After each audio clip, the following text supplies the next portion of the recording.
I am very happy because I've got Nathaniel for the first time on my live stream.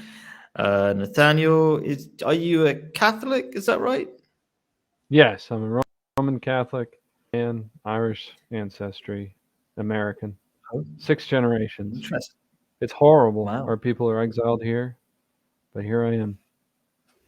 Wow, interesting already. I mean, the way you consider yourself exiled in America, but I think we're going to have a lot of live streams together, hopefully, because I find you already very interesting from our emails.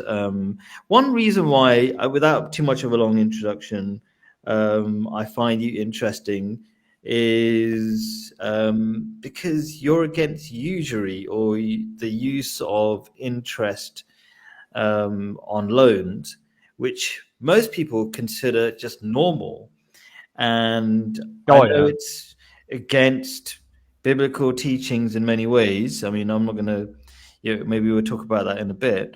Um, but yeah, it's quite impressive that you're aware of how dangerous it is. And Yeah. for my viewers, my perspective here is that as a Muslim, people might say, well, how am I as a Muslim working together with?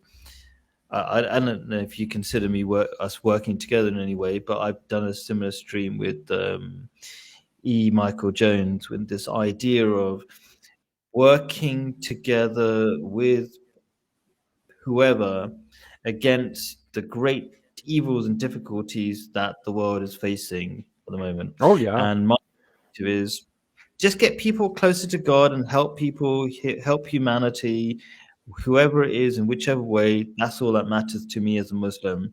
Yeah. So, yeah, cool. So let's just get on with this video, and then we'll dive into. I like this video because it kind of brings home the craziness of usury that is considered so normal. Usury, borrowing money on interest. So let's go for it. Control of a nation's money, and I care not who makes its laws. Meyer Amschel Rothschild. Throughout history, moneylenders have had the special ability to create money out of nothing. The concept of usury, or unfair interest on loans, has been condemned as immoral by many key figures throughout history. For example, Julius Caesar, Aristotle, Plato, Napoleon, and even a certain man with a unique mustache were all against usury. Stephen Goodson in his book explains that people who run this debt system have used their power throughout history to subvert governments, manufacture wars that produce vast profits, and topple regimes whose banking system was not under their control. Give me control of a nation's money, and I care not. So I don't know to what extent this short video would bring home how dangerous usury is. I want to try to say in a few words, maybe reiterate one or two things that you might have heard in this video. And it's basically that you might have seen politicians seem to be following the lead of something or somebody. They're always after perpetual wars and things like that. Oh yeah. And we kind of get we get that they're being bribed. But who are these super powerful people that seem to bribe everyone and control the whole world and stuff like that? That's kind of what I want to touch on somehow.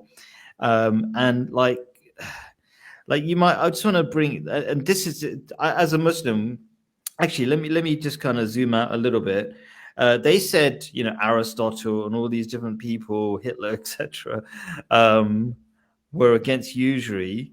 What we have in common, me, you, me, Nathaniel, and even Jews in some ways, is that Hmm. our religions, the Abrahamic faiths, are against usury. And people might be like, why would it be against usury?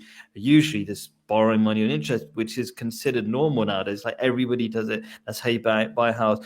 I want to talk about why it's so dangerous. I want to discuss with you, Nathaniel, why it's so Hmm. dangerous. I want to make it easy for the average person who thinks this is normal to realize how dangerous it is, and also talk about the obvious things like how do we overcome this problem? Because what's the point of saying this is terrible and having no solution? Oh So yeah. I've talked a lot.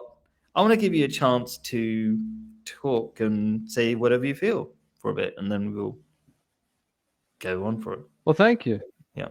Yeah, I really apologize for not having a webcam. What happened was I kept having technical issues. I finally bought a new computer for this. I could make the investment, so I made a little bit of money. And I forgot that desktops don't come with a webcam, so we're kind of missing a big element there. But it's fine because I haven't been able to shave. Anyways, so I'm not real presentable, but to get to Usury, I'm really interested. well, What you're gonna say. Don't worry about your shave. Good. I'm not sure if I'm particularly well shaved. Anyway. Well, and I could start there. The reason why I haven't been able to shave is because of Usury. It's like we're expecting our 4th child. We've got 3 little children. My eldest is 4 years old. She's a very difficult daughter with a very particular disposition, and my wife is pregnant and she's very sick, and which is normal. First trimester for her. She's just about bedridden. So I'm kind of a single dad right now, and not only am I a single dad, but I got to work all night long. Today I got up at 1 a.m. My time, which is Texas time. Got up at 1 a.m. And then I worked until 7 a.m. And then the children were just yelling and screaming at me 5 minutes ago. So that was, So, and the reason is because of Usury. I have no community, none. I mean, we could just talk about the fact that I have to pay bills at all, but that right there is kind of ungodly, because you think about it, people just, and I'd love to talk the whole experience with debt and why I'm like this, because I've always been like this too. I've always been a little bit iffy about any kind of debt, because it didn't make any sense to me. And I think it's natural. People don't, like you said, the Abrahamic faiths, I can't think of any religion, any philosophy, except for like one, if it tries really hard, that justifies usury. Everyone's against usury. It's the most unpopular thing. I'm reading Jeremiah, the major prophet Jeremiah right now, and he at one point is complaining to God and says, "Why have you set me against people? Why does everyone hate me?" And he's thinking about, he's trying to explain, like he's trying to talk to God about this, and he's like, what have I done that made these people so mad? And the thing, like the whole world hates him. That's kind of how he sees things. And the thing that comes to his mind, that he's like, it's not like I've lent money at usury. That's literally written in the Bible. It's like, who's the person everyone hates in the whole world? The usurer. The usurer. Because he destroys everything. So kind of that's some thoughts. What do you think about that? Does that get you started? Hitler's not unique. He's just one guy that does usury. Everyone hates usury. Muhammad hates usury. God hates usury. I think one of the reasons why he's an interesting character in this discussion, and I know you kind of didn't want to go into it, and I agree in some ways. Like Hitler's against the Jews, and the Jews seem to be controlling things. And they'll mention in this video as the Rothschilds are a famous Jewish family, right? And I know you didn't want to go down that way, and I don't want to necessarily. We can go down a little bit.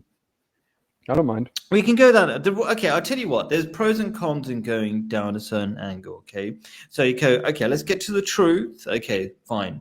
But then what happens sometimes is that we start just blaming people rather than being the solution. To go, oh, the Jews did it. Certain Jews, not all Jews, but let's say certain Jews are controlling the world. Let's say. But the problem with that is having the attitude like, how did they control the whole world? Like, do we take any responsibility? See, and my thing is, go on. It's not just that. It's like, well, what is a Jew? You know what I mean? Like, it's not clear cut. If I say I'm Catholic, almost everyone knows exactly what that means. They know I'm obedient to the Pope, or I should be. If you say you're a Muslim, it's a little less clear. It's a little less clear exactly what that means. But people have a vague idea. If you say you're a Jew, nobody has any idea what you believe. Most of the Jews I met are atheists. You could be an atheist. What's a Jew? Yeah, what does that mean? Yeah. It's just, So it's like, so to say the Jews did it, it's like, well, I'm a very personal person. I'm a small town guy. It's like, if John Henry wronged me, I'm going to talk to John Henry. I've thought about calling Mr. Rothschild. There was one time I was in a rough place, financially, and I said, you know what Jesus Christ might want me to do is call Mr. Rothschild and say, hey, would you give me money? I'm a poor man. Maybe this will help you at your final judgment with Jesus Christ. And of course, I couldn't find the phone number. I looked up the organization, no way to get hold of them. But point being, that's my approach to things. So yeah, as much as Judaism is the worst religion, it's retarded. And the fact that you can't figure out exactly what they believe is part of why they're retarded. But, and the fact that maybe it's an ethnicity, you can be an atheist, it just doesn't make any sense. But that doesn't mean, well, first of all, I just don't even think if you have such a watery philosophy and theology that's not consistent, and it's just not clear exactly who's doing what in your organization, who's in charge of it, well, then you can't be blamed. You know what I mean? It's like you're just confused like everybody else. I mean, and I think that's consistent with history. There's usually low-level Jewish people who just suffer for the crimes of other people who are Jews. Interesting. Yeah. Okay. Interesting. Oh, yeah. I mean, there are always a few. Yeah. I mean, not all Jews are rich, and they're not all controlling the world. And there are atheist and it sucks Jews to be Jewish. A lot of them are abused as children. Jews. They're confused. Yeah, exactly. There's a lot of great Jews. I haven't met any of them, but there's a lot of good ones. I've met two, actually. Pardon me. I have met two. Oh, okay, yeah. I mean, maybe I'm lucky. Maybe I'm because I'm a Londoner originally. I mean, I'm no longer in London. I got tired of the weather and many things, and paying too much money for no good reason in London. So I'm in the Middle East, in Jordan at the moment. That's like there's a lot of things I could explain. So I'm wearing this. We don't put the heating on here, and it's kind of just the beginning of winter, and everybody wears this jacket, which is really good, environmentally friendly in the sense that we don't waste energy. We just put a jacket. And on top of that, I'm wearing an Indonesian shirt, which I just got from Indonesia when I came back the other week. So I relate to that stories a lot. On the side. Yeah. Which one? This one or this one? Not the Indonesian one. That was where you lost me. But I lived in Seattle, and I got tired of the foggy, depressing weather and the passive aggressive melancholic people who spend too much time thinking, not enough time talking to other people, the weird morality, all the like vanity, the misanthropy. And I moved to Texas, which is like a fruitless wasteland. It's hot, and there was something else you said. We wear jackets when it gets cold. We don't turn on the heat. Interesting. So maybe hot countries or hot areas do that. That's interesting. Yeah, because it's quite hard to heat up these houses because they're designed to keep cool during the length.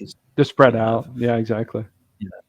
Interesting. Cool. I mean, there's loads of things, by the way. I want to mention. Like, I love that you've got 3 kids and the 4th one on the way, because a lot of what I talk about, maybe we will talk about in future streams, is I'm trying to get. I'm very blunt and simple because maybe I talk to right-wing people. I'm really pushing for white people to have more kids because that's a big problem, especially in the West. Yeah. So they've been trying to kill my children. That's what they've been doing. White people are terrible they hate children. It's insane. I mean, they like looking at them sometimes, but like I moved to Texas, and because of usury, I lost a son in miscarriage. And when we had this next child on the way, people were kind of looking at me like, why are you having more children? You shouldn't be having more children. I was like, well, I'm sorry. I thought we were pro-life. Well, that just means you don't get an abortion. You still can avoid having children. That's what you should do. They were recommending abortion. No, not quite. They were recommending natural family planning for the purpose of avoiding. Oh, okay. Why bothering? With children? I guess you mean, The specific thread is if you're poor, you should not have children. You should only have children if you're a weirdo that makes a bunch of money. That's when you should have children. Interesting. Normal guy digging holes for a living. Nah, you shouldn't have children. That's That's white people's attitude. That's a really important topic because Muslims, we think that it in the Quran is basically like, don't worry about money, that God provides that. And I think there's a Yeah. similar in the Bible. Oh yeah. Nobody's Yeah. read it. That's That's my experience. that's incredibly important topic. But I'm going to try to stay on usury. And why is it so important? I want to help people not suffer financially too much, and also have hope. Like, understand the problem. Why is life so expensive? And then give hope about, like, understanding the problem gives some hope, I think. So, oh, this is why we're suffering so much, right? And then Yeah. on top of that, like, some solutions. So let's talk about usury. I mean, I'm interested in how you might explain it and because we haven't really talked about it over email or anything. Like, can you explain why usury is bad? Let's start with that.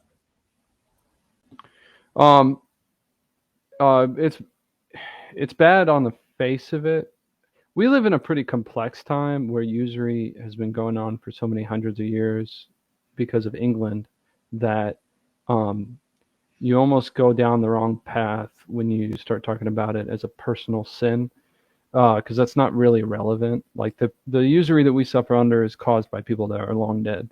And so somebody that's like a mortgage officer at a bank should not be so concerned as to, but it's bad because it's unnatural, because it's like Are you aware? Maybe we're going down an angle that you haven't considered. I'm not sure, but are you aware that it causes inflation? It makes things unnecessarily expensive. So I'm just like, okay, yeah. So yeah, could you go down that sort of practical? I know what you. I can sense how you might say it's unnatural, but some people say it is natural. Do you know what I mean? Like some of the highlights of the damage it causes, and then I'll chime in a minute. Go for it. Well, the biggest damage it causes is it enslaves virile men that are capable of producing families and labor. It enslaves them to sterile systems. So, and the housing is the clear example. So, like, here I am capable of building a house from scratch with my hands and a couple tools. I know how to do it. If I want to get a house, however, if I want to get land, I have to pay, let's say, $100,000, which is really cheap. Let's say $100,000. Now, I've never seen $100,000 in my bank account, so it's not that cheap. But if you're in the habit of looking at house prices, it is cheap. And then, what is that house really worth? Well, it's worth about $10,000, and the bank doesn't have $10,000, and the bank doesn't have $100,000 because of fractional reserve lending. And so, because they're like being usured and also being usurers at the same time. They're like a strange conduit. So somebody loans them, they loan somebody else. So the money's so fake. And so they don't even have $10,000. So what they do is they ask me for $10,000, and in exchange, I get $100,000, supposedly. I never touch that $100,000. I never buy anything that's worth $100,000. I buy a house that's worth $10,000. Now, for 40 years minimum, I have to work to make paper money to hopefully pay back this bank. So I'm a slave. What would I be doing with that time and that energy if I didn't have to pay that mortgage? And it's totally unjust that I have to pay that mortgage, because I had the $10,000, I had the down payment, and that's what the house was worth. But because the system exists, the house is inflated terribly. So that's one example. But it's a supply and demand actually helps anyone understand this. Go ahead. Yes, Hey, exactly. Let me check on my children real quick, if you don't mind. Yeah, sure. And sure, yeah. So Nathaniel was explaining a couple of ideas about fractional reserve lending, like basically banks giving out money that they don't have, etc. Right? But how does that So, and he was talking about how it makes for people who want to have children, it makes it really difficult because houses are really expensive. This is the bit I'm not sure if it was clear, but this whole usury system, borrowing money on interest, makes houses expensive. It's what it does. It gives you a false supply of money. Says, "Oh, there's £1 million. Oh, you can spend." And so what happens is, when you've got a set supply of houses, you got like 50 houses, and if somebody can get £1 million for a house, they're going to take that rather than £10,000. So if the original amount was for a house was £10,000, the price will skyrocket to 1 million just because people have now got millions of pounds available to them. And so the cost of houses goes up. It's basically what we call in economics supply and demand. And you might say this is a fake explanation, it's not real.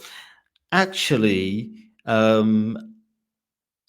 as it's becoming in some ways easier and easier to borrow money, house prices are going up. Just so in England or London, where I'm from, a house would be £5,000 only in the 1960s. A particular house I've got in mind, and that same house is worth over 500,000, over 1 million, like way over 500,000, more like 700,000 now, right? This is like a relative of mine had a house like that, right?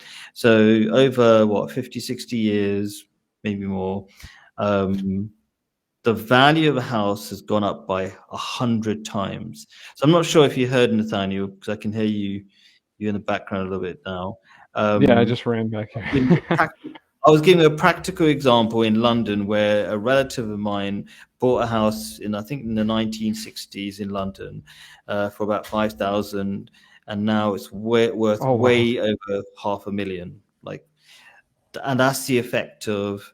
And I was explaining, what you briefly touched on, the idea of supply and demand. If you've got this fake money essentially from the banks, and you've got a limited supply of houses, then the price of houses are going to go up because they're going to take that fake money essentially. So, and I was trying to connect all the different dots that you put together. Like, it makes it difficult for people to have children if you can't afford to buy a house, which has been artificially inflated by this usury system. Oh yeah, that's the big thing. Is that a fair summary of what you just said? Yeah, well, that's the thing people don't understand, like, is because a lot of the baby boomers give me a lot, they're like, well, you didn't have to buy the house. Okay, well, I'm supposed to have children. If I don't have children, like, people are so unrealistic. It's like, what am I gonna, I actually know people. What are they saying to you, that you should rent rather than buy? Is that what they're saying? The baby boomers? Well, that's interesting, and I don't disagree with that. I mean, we have to understand that, like, the Holy Ghost moves in people, and there's a lot of different circumstances, and it's hard to. So, as a 20-year-old kid or a 25-year-old kid or whatever, young man without any kind of instruction to rely on, it's hard to know exactly what to do. So, like, I got married, and I was always like, I don't want to get into debt. I didn't go to college, even though I got scholarships, because I didn't want to go into debt. I started working right away because I was like, I need money. Everyone wants money. I need money. I'm not going to borrow money. My dad's like, oh, you can go to college with federal aid. I go and talk to the federal aid people. It's like, oh, yeah, you're going to be in debt to the federal government. I said, well, that's not aid. So that's about when I started being real skeptical of the federal government. And so I didn't go to college, even though I'm very smart. And I can prove that. And, but when I got to be where I was thinking about getting married, and I couldn't find a rental that was a good situation. And I really cared about the fact that all the food, because I learned things, like all the food in the grocery store is poisonous. Somebody explained to me that they use abortion cells to design like soda pop and like Pepsi. And, so I was like, how in the world do I My avoid God. abortion. Not How having can I not Pepsi be anymore. complicit? Yeah, it's like Hmm. how can I not be? Yeah, God save us all, you know. I And mean, I've so, already in this country we hardly have Pepsi because it's a Jewish brand, but I had it the other day actually. They just gave it to me for free. I was like, okay, wow, I'm not having that anymore. Like, I'll find out a bit don't. more about yeah.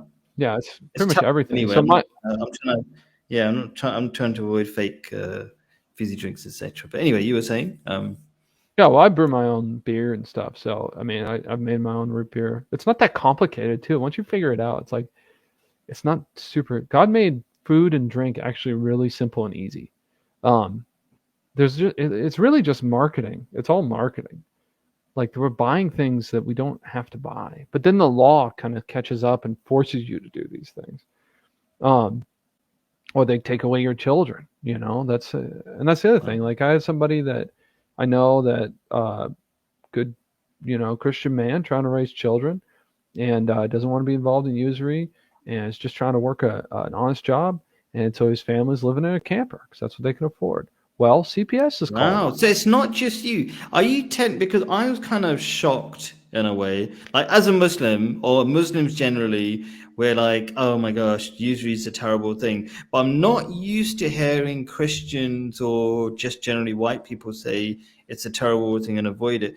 But now it sounds like there's a whole like category or group of people who are anti-usury. Usury, it's hard to spot what usury is if you grow up in America because it's so ingrained. It's like a fish trying to spot water, you know? Um, No, but so are there lots of people like you? Is what I'm trying to say. Ask. there's a lot of people like me, but there's not a lot of people that would call it usury. People call it a Ah, thousand okay. things. But as soon as you point out to them what's going on, they Hmm. they all hate it. I mean, so it's like people say They're anti borrowing money and getting into debt. Is that what you're saying? just the economic things. Like, Hmm. um, I don't know if it's quite. Yeah, a lot of people are just against debt, but even the people who like think that debt's smart because you can invest in houses, this kind of thing. Um, Hmm. well, they'll complain about other things like fractional reserve lending or um, artificial market regulations. Pretty much anything a Republican complains about in the market is it's usually caused by usury. The problem is that if you don't hone in and say the thing that is wrong, it's like people hate capitalism. Well, capitalism is just the free market combined with usury. So it would be fine if there was no usury because it would just be people buying and selling things, which everyone does everywhere you go. But when you add usury, now Hmm. it's a world system that conquers everything. It's, you know, so, So since you and people, brought up capitalism, okay, yeah, sorry, I think you were telling the story, and then I'll bring up the whole is usually part of capitalism thing. But you were telling me a story. Let me see how it was going. It was like you got married, you wanted to buy a house, oh and yeah. you don't Yeah. want to So then take on debt. Then what happened? I was concerned about the food and I still Yeah. tried to rent for a while. And I was renting a house and the landlord was kind of positive, but I was like, it's really hard for me to just plant a garden or get animals. Like I'm not allowed to use this land. You know, I'm a young man. I'm about to get married. I have this drive to go out and work the land, and I can't do it because I have a landlord. Um, which is ironic because the landlord is a feudal, medieval system the man who gets peasants to work the land. So it's like it's Hmm. made sterile. But um, so then I called my dad. So now I'm looking at different things. So every time you look for rentals, people try to sell you a house. And so I was like, well, maybe I'll get a house. And my wife had saved up. She always wanted to buy a house. So I called my dad and I was like, Dad, I think I might be crazy, but I'm thinking about buying a house. And he's like, because I never wanted to get into debt. And he's like, yeah, I think it's always a good idea to buy a house. Just typical baby boomer opinion. And I don't blame him for Hmm. that. And Hmm. so that's why I bought a house. Because it Hmm. seemed like the thing to do. Yeah, and you need to borrow money, I guess, because in England it's In impossible order to to buy a get. house. Oh yeah, yeah, exactly. Yeah. Okay, just checking. Okay, because you said your wife saved up. She saved up for the deposit or something, rather than Yeah, the down whole payment. house. Down Okay. Yeah. payment. Yeah. Correct. Okay. Yeah. Yeah. In fact, I Okay. tried to buy land for $48,000. And Yeah. I worked really hard and I lost thousands of dollars trying to buy this land before I found out. And somebody told this to me, I'll never forget it. The bankers I was working with, because I needed to get a mortgage to put a house on the land so we could live someplace while I built a house, to put a mobile home there. And I couldn't get, I was like, I'll get a cheap used mobile home because I'm not going to live in it forever. And the banker said, you can't do that. You have to buy one brand new. Well, a used mobile home would be like $25,000. Brand new one's $150,000. And so it's like, well, why not just buy a stinking house then? It doesn't. And I was like, why does this rule exist? And of course, the bankers say, well, it's policy and it's this and that.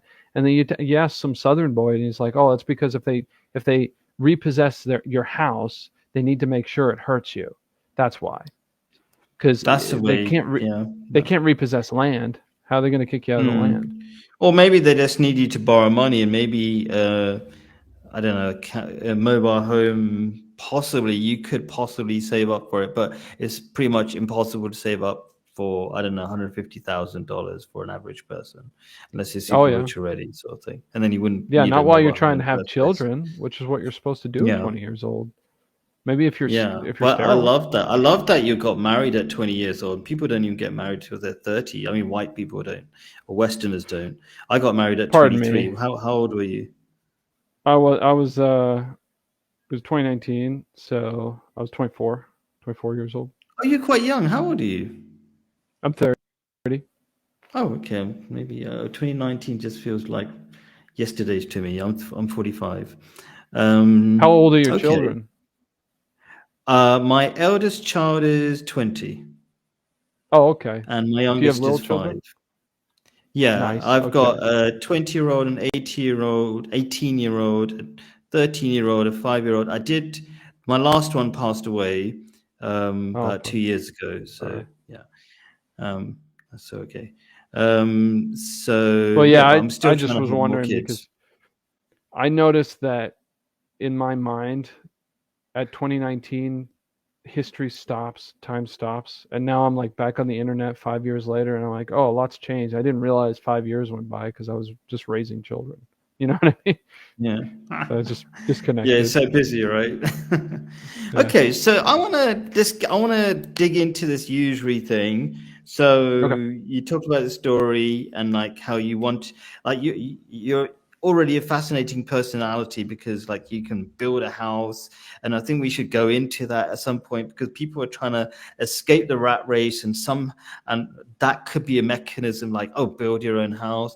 By the way, it's really easy, cheap to buy. You can make a 10-bedroom house, beautiful 10-bedroom house for about £50,000. Maybe, I'm not sure what the rate is. Maybe that's $60,000 here in Jordan, because the effect of usury hasn't been so bad, but people are starting to borrow money and things are going to get more expensive later on, I think. But yeah, things are pretty cheap here.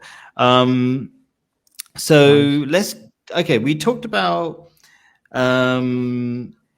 it makes life difficult for everybody, especially people maybe who want to have children, because there is a correlation between the amount of space you have and the number of children you have. So people in cities, I think maybe they have less kids. I'm not sure. I think there is that general correlation.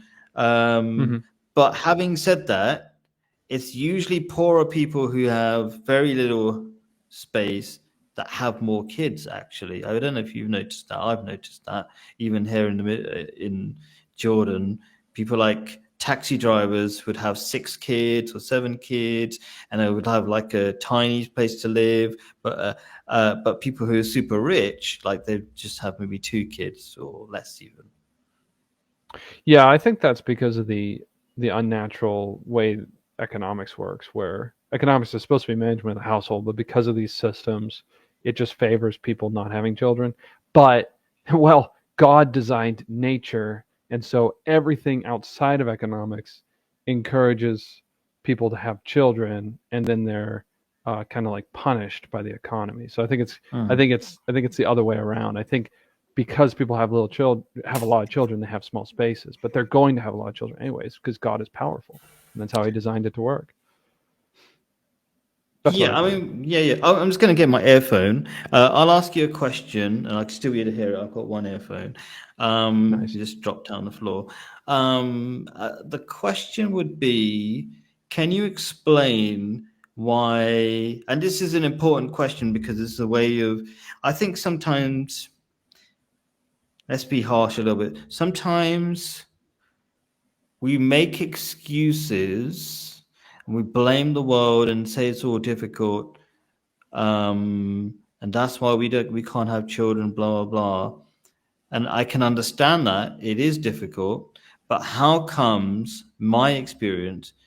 It's often poorer people who have more kids.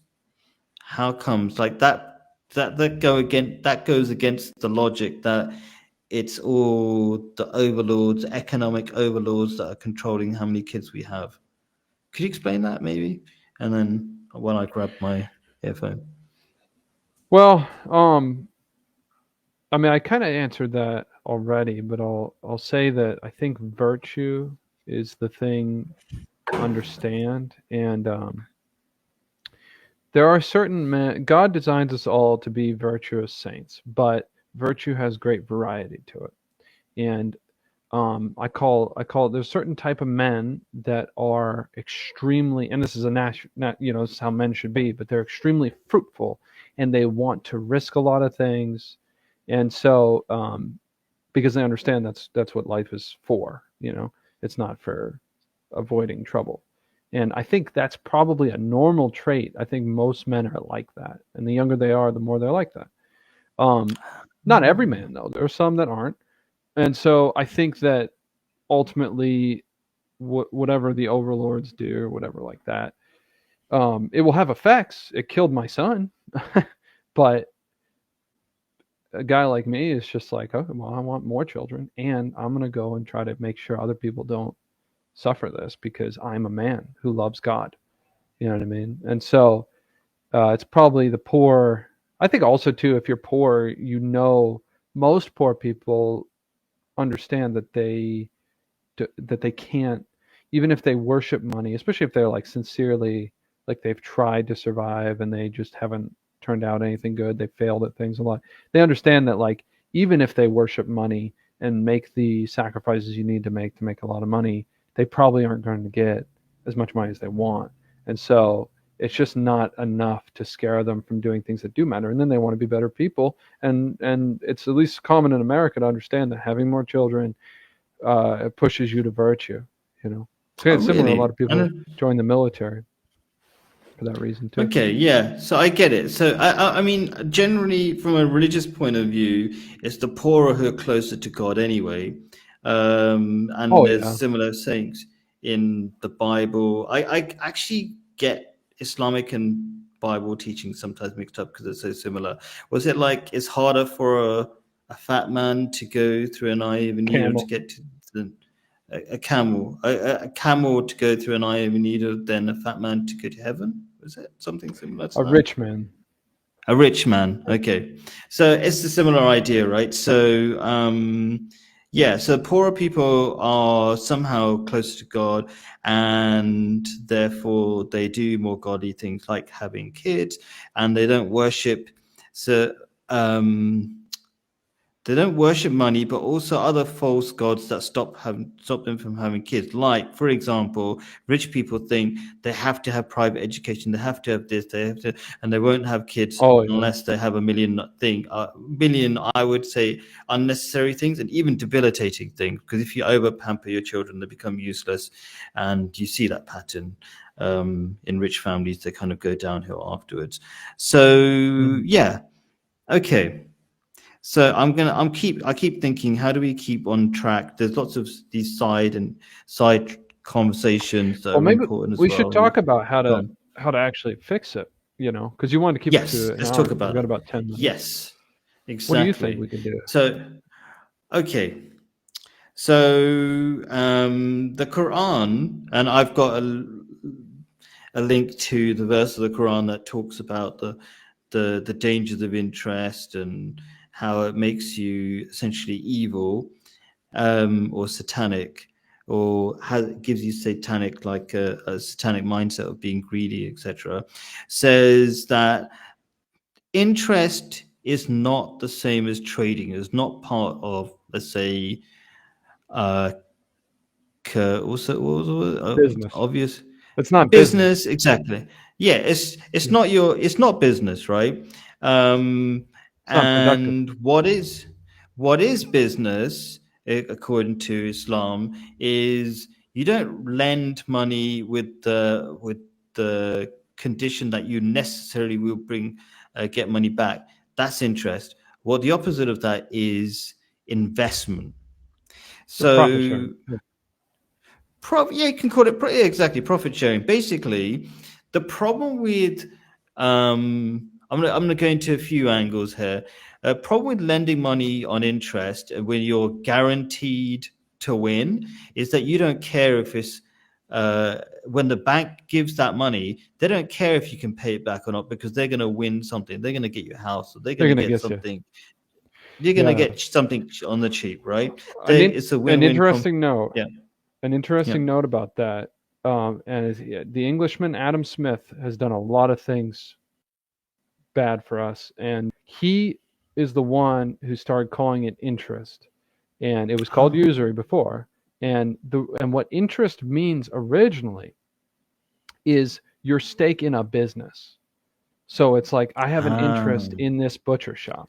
That's what it meant from a financial perspective. And so you could only return on your interest if your business did well. And so Adam Smith was the one that confused everybody into thinking that you can have an interest in the money itself instead of the production that comes from the money.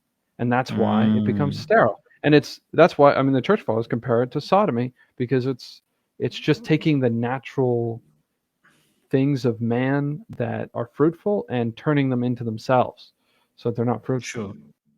Fascinating. So you rebranded what was considered evil, usury, to something else, and just generally play the game of confusing people so that he they did that don't with realize. a lot of things, not just interest. Yeah, but that was the big one. Fascinating. Yeah, I mean, fascinating. Adam Smith, interesting. I always thought he was the one who essentially brought the idea of freedom and stuff like that, or whatever. But anyway, so yes. So the alternative is, first of all, that okay, there's different angles, but the alternative generally is that instead of interest, you have people who do have money to invest in other people so that they don't have to borrow, and that will generate more money, right? Exactly. That's difficult. Exactly. It's actually quite difficult for the average person to invest in another person to get a house. That's true. But they can invest. Yes, go on. One of the easiest things you can do. This is the point. Like, there's all the macro things. We talk about politics, talk about religion, talk about philosophy. But on a human level, you can fight usury so quickly and so easily if you just differentiate, if you pay attention to what you're actually doing with your money. So like, because it could be honor. It doesn't have to be that you have a contract with somebody. Contract law itself is a whole thing that should be talked about. But when you spend money, so here I am, I love Jesus Christ. Jesus Christ says, love my neighbor as myself. Well, what that means, nobody thinks a corporation is a person. Nobody thinks Jesus Christ meant love corporations. Nobody.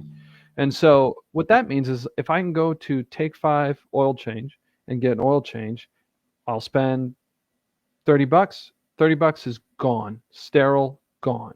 If I get a teenager or a 20-year-old man who knows how to change oil, even if he does a bad job or whatever, which is not hard to do it, and I pay him $30, now he has $30. So now my community has $60 because I had 30 and I got something for it. He's got 30 and he's going to get something for it. And so it multiplies because I took an interest in him instead of the cheapest and whatever inspires people to use corporations. And you can do a lot more than that. There's a lot of baby boomers with tons of money sitting up, tons of land. They buy land and just keep it empty They don't do anything with it. There's tons of families, there's tons of Mm. young men that would love to come work that land. Uh, you could buy a sawmill for $5,000 for a young guy who lost his job, and he can start a sawmill business, make a ton of money. And well, what if that money never comes back to me? Yeah, what if the economy crashes? Yeah, you're going to get hurt by your neighbor regularly. What does it matter? Money comes and goes all the time. Do it quickly. If you don't want to give all your money to your neighbor, give a little bit. Just a little. That's brilliant. That's brilliant. That's So how community there's an is idea. built. Yeah, wow. Yeah, that's brilliant. There's the idea of money velocity. So the more your money goes around the community, the more sort of use it. It's like that $1 gets used so many different places. So yeah, it's a very interesting way of looking at money. I mean, it's a correct way of looking at money as well. So yeah, I never thought about investment at that micro level, but that really helps as well. It enables people.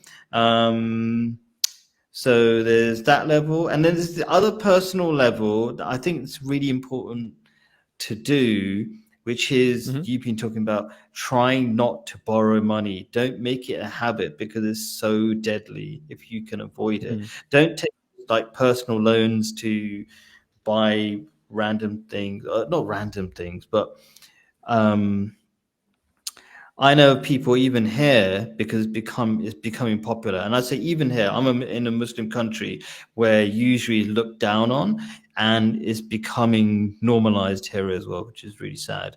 And people are borrowing money for personal use, and basically it's easy money. And then when you have easy money, you spend it easily, and then you're spending the next 10, 20 years paying for it.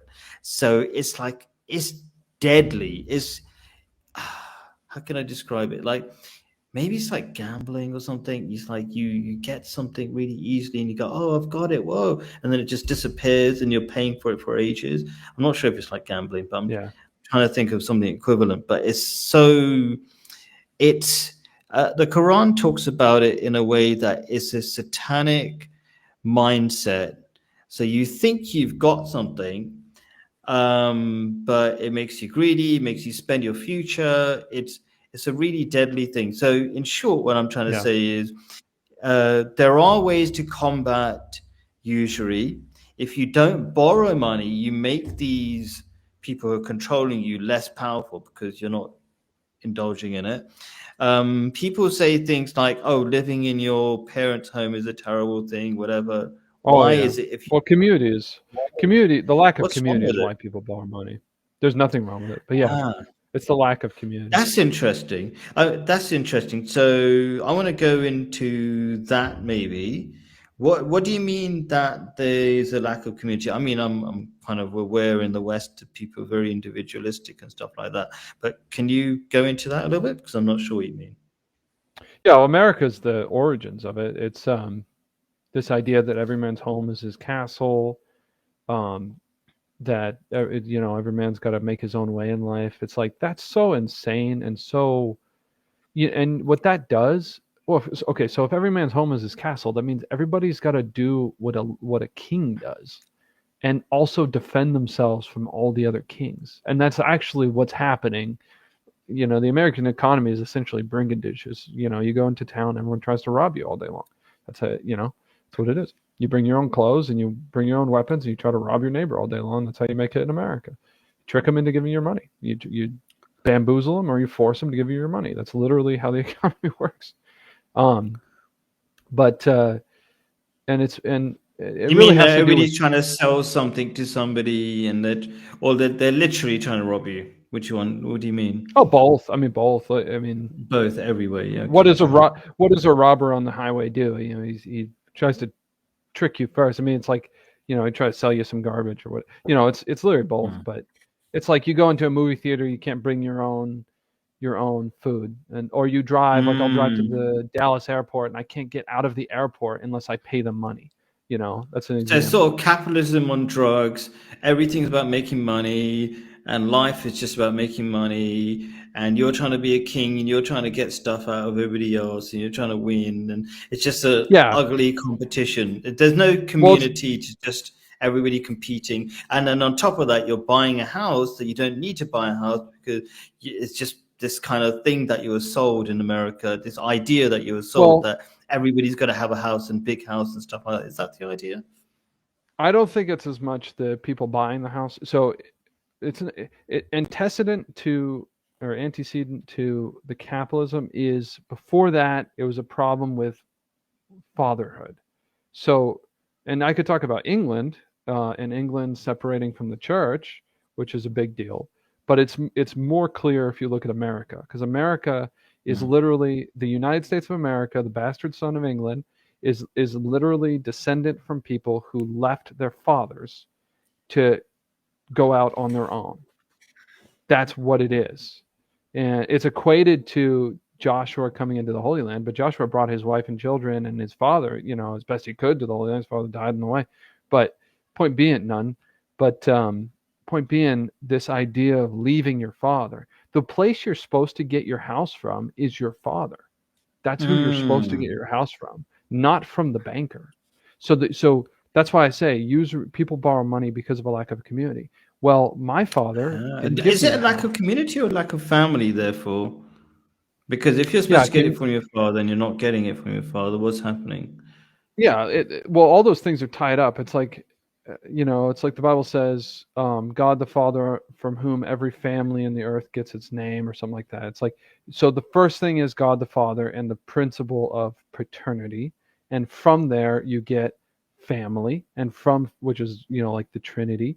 And then from the Trinity, you get community, which is creation. It's men, the fathers and the men provide your needs.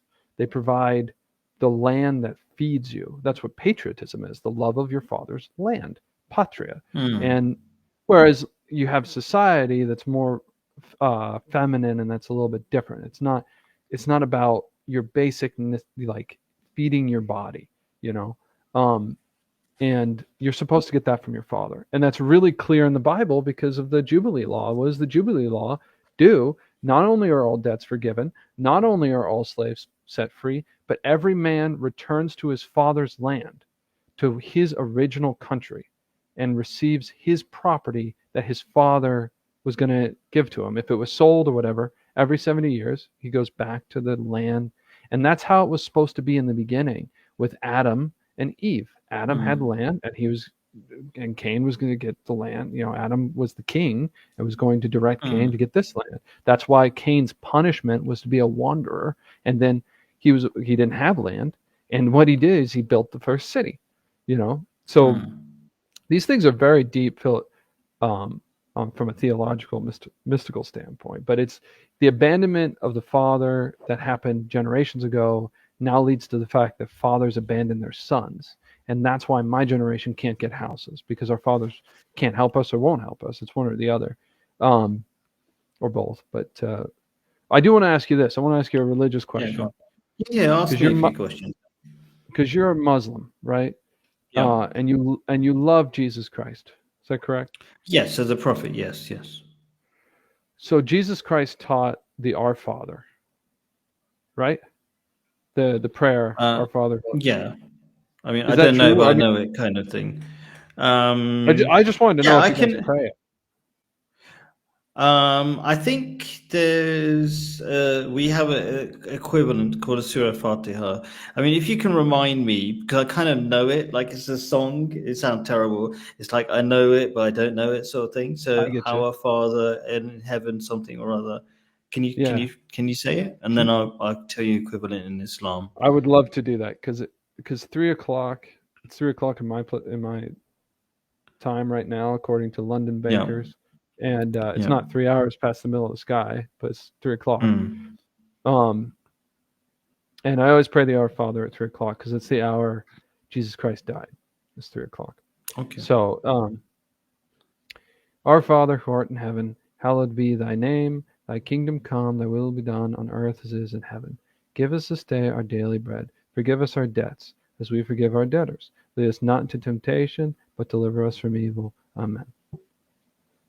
Cool. Yeah. So we have maybe something similar. We've got Surah Fatiha, which is the opening chapter of the Quran, which says, And it might not Does he sound mention- equivalent to everybody, Does he but there mention are, I think, usury in lots. that one?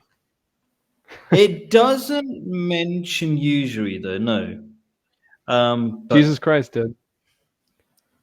I mean, The the one prayer Quran he gave mentions us. usury that is bad, yeah. But that particular, I think the closest thing we've got in that similar to that particular prayer would be the Surah Fatiha, which goes something like, goes like, in the name of God, the most gracious and merciful, all thanks belongs to God. Um, the gracious, the merciful, again, master of the day of judgment. Thee alone do we worship, thee alone do we ask for help. Guide us on the right path, the path of those on you who's given you blessings. So there's also equivalents, right? But you might not see it directly. Like instead of saying "Give us our daily bread," give us the blessings, the general blessings, not just the bread. And then after that, uh, uh, do not let us go. Uh, do not be one those who have incurred your wrath or gone astray. So being on the right path and gone away. So I You would know it. say, Do yeah. you usually pray in Sorry? Arabic? Do you usually pray in Arabic? Yes, we say that in Arabic because the Arabic a lot more meaningful than any Yeah. English translation because the words in English Oh, yeah. are not as English is meaningful. horrible. Yes, I usually it's I usually pray the Our Father in Latin, and oh, wow. that's why I pray it. That's why I pray it correctly. Because if you go into, of course, I'm not going to disagree with Holy Mother Church, even if she's abusive. An abusive mother is still my mother, and most of the church is in heaven, and there it's perfect. But it certainly abused me, or neglected me. But if you go into a mass in America and they are doing it in English, they will say, give us this day our daily bread. Forgive us our trespasses, as we forgive those who trespass against us. That's the liturgical translation. It's the official translation. And so that's terrible because the Latin is not only is it ugly, like horrible in the actual mass, but in English is ugly anyways. But the Latin is panem nostrum quotidianum da nobis hodie, give us our daily bread. It's hard if I don't say it all at once. Panem nostrum nobis hodie. Demita nobis debita nostra. Diminish our debts. Or I don't know, but demita is where the forgive. So it's debt, literally debita, debts. But we don't say that in the mass because if we did, wow, we might not be in a mortgage anymore. You know what I mean? yeah.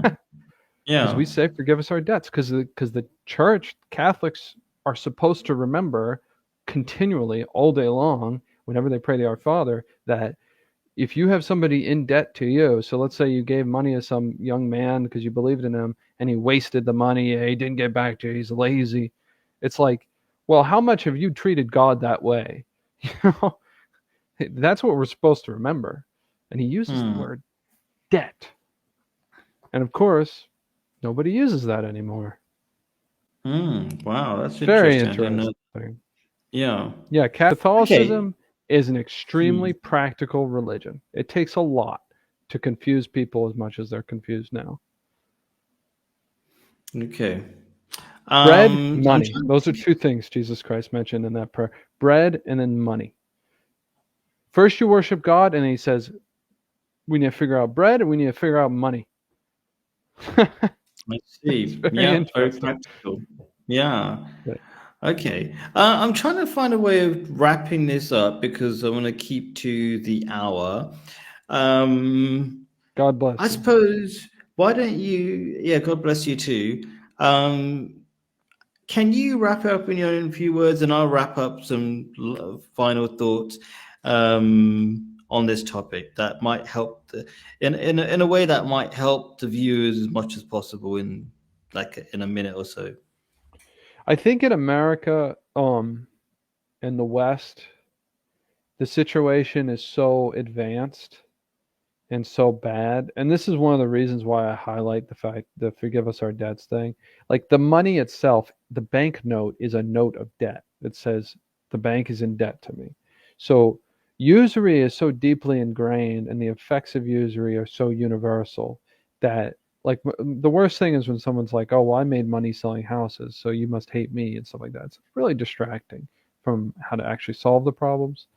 That I think, yes, you should avoid getting into debt, but I also think there's this predatory nature of usury where you're forced into debt, and in very shady ways, and people are like, well, you signed the contract. Well, who can read these contracts? And the contracts don't last. If somebody wants to break a contract, they break a contract like it's nothing. I've written a lot of contracts, and I've had people break them. So I think that Jesus Christ our Lord is preserving America out of a love for, like he had a love for the Ninevites when he sent Jonas to the Ninevites. He said, don't you care about these 100,000 millions that can't tell their left hand from their right hand? And that's the point. In America, we're so confused that I think that there is a extreme access to grace right now, where to get caught up in like all these little nuances really isn't going to solve the problem. And I think what I'm highlighting about, we should support each other in this way that's very, very Christ-like and sacrificial. I think that's the key, and I think that's the people, because we're all going to die, and in America we're probably going to die violently. Like, our country has got a horrible wrath coming. That, I mean, largely for what we've done to Muslims. That we've got to. I'm reading Jeremiah, and that's basically a situation. We're going to have to do some things to get God to go easy on us on an individual level. You know what I mean? And so people ought to do it quickly, really quickly, and stop worrying about 401ks. It's not going to help them. There won't be a drop of water in hell. It's a 401k thing, like a pension thing. I keep hearing it on movies, but I don't know what it is. Is that a pension? 401k? Yeah. It's just something you get for if you sell your life to a corporation, you get a large amount of money that you can't touch unless you let the government rob you. One way you can touch it is by buying things usuriously. So that's how a 401k works. Oh. So if you have a 401k, you should drain it out and either do like a Rob's funding, or just take it and take the penalties and start using it to like love your neighbor with money, because people are in a lot of pain, and other people have got hundreds of thousands of dollars that they could use. Okay, so I'm going to take some of your points there and give it sort of Islamic point of view. So, okay. Because you made me think of a couple of interesting points about you said about helping each other, right? So in Islam, there isn't a normal tax. There's what might be described as a wealth tax. It's called a zakat. It's one of the 5 pillars of Islam. And the way you get taxed is only on money you don't spend. The point is to encourage the rich to invest all their money, not to keep or hoard any money. So that's very much in line with your push that you're saying we should all give each other money, not give each other money, but spend money on each other rather than hoard it. So that's a beautiful thing, and I totally agree with your point there. And thank you. And then I'll reiterate, try not to borrow money because you're robbing your future. That's a really important point. It's really the few people I know who've gone down that line, it's terrible. It makes you just it's like a dark cloud over your head all the time. You just don't want to go there if you can avoid unnecessary or borrowing. So there's the idea of investing each other, which I've kind of already said, and yes. So and there's one point that I didn't kind of go down the direction of, which is there is an example, or maybe there's more than one example but at least one example that I've known on. It's in the description, the document that I always provide for, or mostly provide for my for each of my streams, where they talk about something called some people call it, I think, the Wurgel miracle. There's an Austrian town called Wurgel, where after the Great Depression of 1929 or something, where basically people had no money, they invented their own currency within the town, and very quickly they were really well off. Partly to do with this idea of money velocity. If you spend money on each other, so they had basically the Islamic idea, which is you get taxed for money you don't spend. So you want to increase money velocity. You want to keep spending on each other. You don't want to be miserly, and that keeps everybody busy, and it in a weird way, it makes people richer, everybody richer, because it's the same $1, whatever it is, that's going round to everybody, and you keep spending it, and everybody keeps getting that money in a strange way. I mean, it sounds stranger, but it kind of makes sense. But don't spend it on corporations, because they do hoard it. Spend it on neighbors. Yes, spin it on people so they are kept active in doing things, and I think we can all do. I think we can all do that better. I'm thinking about myself. I could probably do that better. I'm very fortunate that over here in Jordan, I'm saving a lot of money because life is a lot cheaper. So that's something I need to think about as well, like how I can spend it on other people better. So very interesting first conversation, and I want to kind of think about how we can have more interesting conversations, maybe on family and different elements.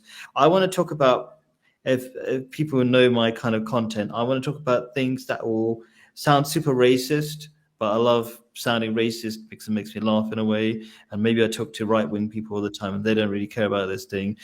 I'm talking about how to help white people, because they're actually kind of my people, really. Londoners are my people. And I think they're going through a lot of pain, like you pointed out. There's so many levels of pain, the breakdown of community, the financial slavery, a lack of awareness of what's making their lives so difficult. Those are kind of so many elements to that I want to talk about. So I think we could, and you kind of touched on so many of those things. That's why I think we could possibly have a lot of interesting conversations on that. What do you think, Nathaniel? Oh, yeah. Yeah, they're the fatherless and the strangers because they have no community. So that's what they are. Yeah, there's a whole lot of, okay, cool. All right. Well, thank you so much. Really enjoyed talking to you, Nathaniel. I think in the future, I'll email you. Maybe we will do, I'm trying to make a routine of like once a month with regular, I don't know if once a month is too much for you, but I'm going to. No, help me out. Something like that. No, I kind of, yeah. I've done really well in the podcasting. I've spent the last several weeks since my wife got pregnant and bedridden building another business. And now it's doing well. And so now I'm kind of reintegrating the other parts of my life. So it's really helpful to have somebody else figure out this podcast because I was running out of content. So yeah, that wonderful. I'm really pleased. Good talking to you. I'm really pleased for you. I think we should always be really pleased for each other and support each other. That sounds fantastic that you've got a business going on. Maybe we even pray for me, man. Would you? I will be praying for you. That's definitely. What I need. Yeah. It's a beautiful thing. Like we're talking like brothers. We're praying for each other despite being from, you can say different religions, but there are so many similarities, and it's better to look at the similarities in many ways. So, well, I ask atheists to pray for me. Most of the time they say sure. Really? Oh, that's fascinating. Well, they pretend like I didn't say it. I beg them to pray for me, and a lot of times they agree because they like it. And they say, yes, we'll pray to you, even though we don't believe in a God. But maybe they kind of deep down believe in God, a God of some sort. So who knows? Yeah. But I want you to pray for me because you're a good man. I mean, with the children, you're doing a good thing. You pray for me. Thank you. I will pray for you, and please pray for me as well. Okay, I will generally. do my best. Thank you. Appreciate it. Thank you. All right. Because I mean, people might be confused about that. Like, I mean, obviously when you pray for me, I'm thinking of you're praying to God. I'm not thinking of Jesus or that kind of stuff, but whatever, that's another discussion. But yeah, thank you very much. I love Appreciate Jesus understanding. Christ. I love Jesus Christ as well as a prophet, but yeah. Oh, he All right, said more take care. every word that came out of his mouth. I mean, more prophecy than I think anybody's ever accomplished. All right. God bless you. I'll see you later. God We bless still you got to figure it too. out. All right, take care. Okay, bye. Take care. That trust and integrity are important, which is why I'd prefer to talk to you individually, and I'm happy to do that if you have the time to do that. But nobody has time and nobody has money because of usury, which is why I'm fighting usury with all my heart, with everybody I can find. And if you want to support me with your time, if you have any extra, please contact me individually. If you have to send me money to support me, that's fine. We'll find the least usurious way as possible, and you'll see a link. There are 3 ways that we can do this, or there are 3 ways that I'm working on right now. There's one bottom-up approach. I'm talking quickly for the people who don't have time. And that involves creating insular economies, which is what you will find out when you contact me individually with your extra time. That's the most important. I'm doing that locally and I'm doing that electronically, which is where you come in. The other 2 are top-down. So you can find a user, you can cause him to repent, you can tell him about Jesus Christ, and then he should fix everything. And so we won't suffer as much. Or you can pass Jubilee laws, which you don't need to find the user or do that. It makes usury illegal.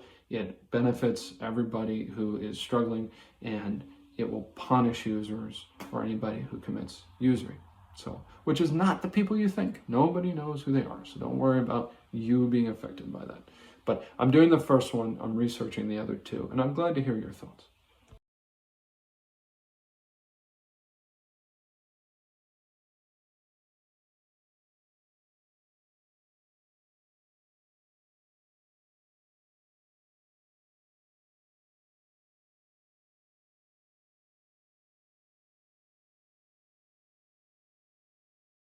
Edited by Lil Lathos.